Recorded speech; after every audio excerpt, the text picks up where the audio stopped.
Transcription number 40 at the rate of 100 words per minute. Get ready. It was suggested by the Commission that there should be a separate department for the scheduled tribes.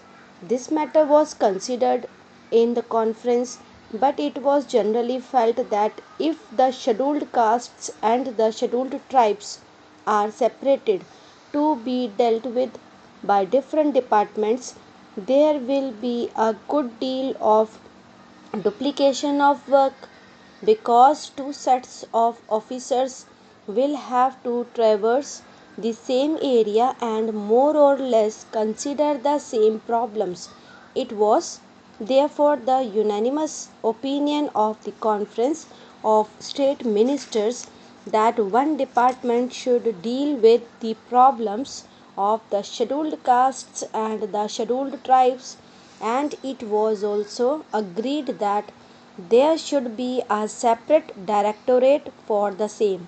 If there is a separate directorate, then it can concentrate on problems concerning the scheduled tribes.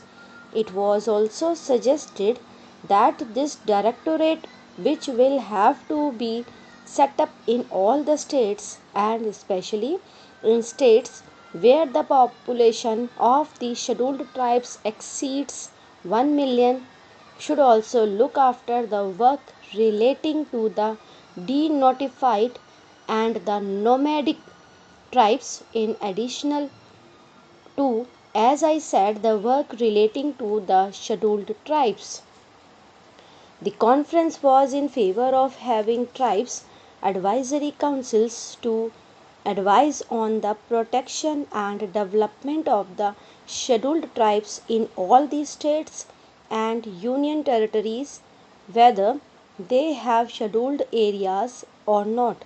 The House, I am sure, is aware that there are scheduled areas and non scheduled areas.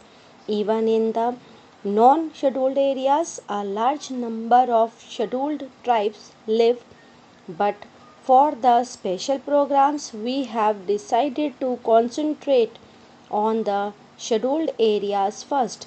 I shall come to that point later on, but I am merely mentioning that the scheduled tribes live both in scheduled areas and in non scheduled areas.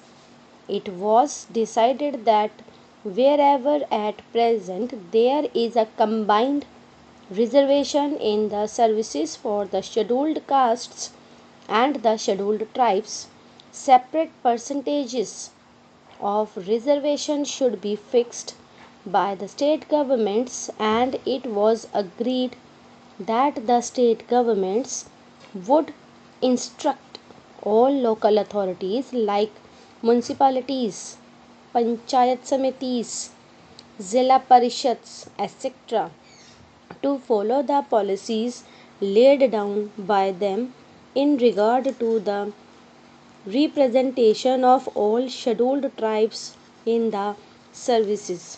It was decided to have a small committee of officials from the tribal welfare department and the different departments at the state level to ensure coordination.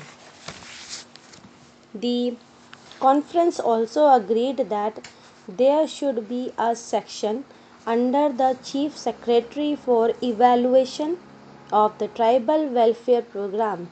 If all these and other decisions taken at the conference are implemented with speed, as it is hoped there will be considerable improvement of the conditions which exist at present.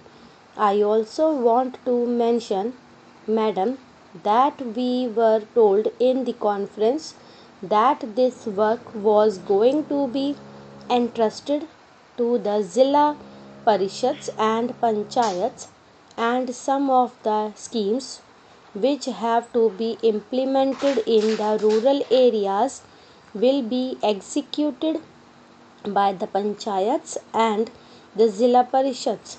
Well, I welcome this suggestion, but I only wanted to caution the district authorities and the state governments not to leave everything to the Zilla Parishads and Panchayats and have no supervision and watch over their work.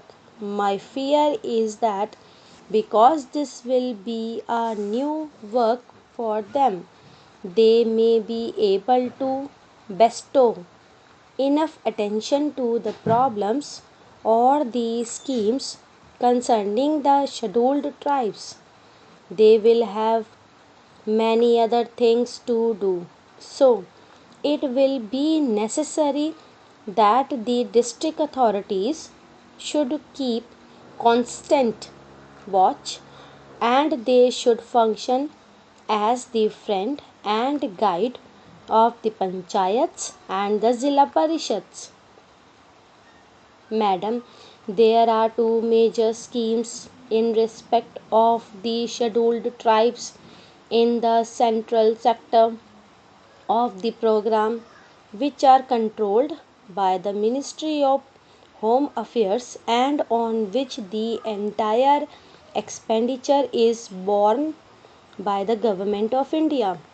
These are the scheme of tribal development blocks and the scheme relating to promotion of cooperation among the scheduled tribes, particularly in the form of forest laborers, cooperative societies, and labor contract societies.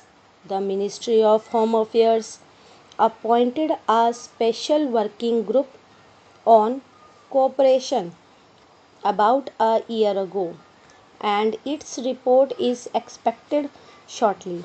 That group will make detailed recommendations regarding the organization and structure of the society and other matters pertaining to the cooperative movement in areas predominantly inhabited by the scheduled tribes.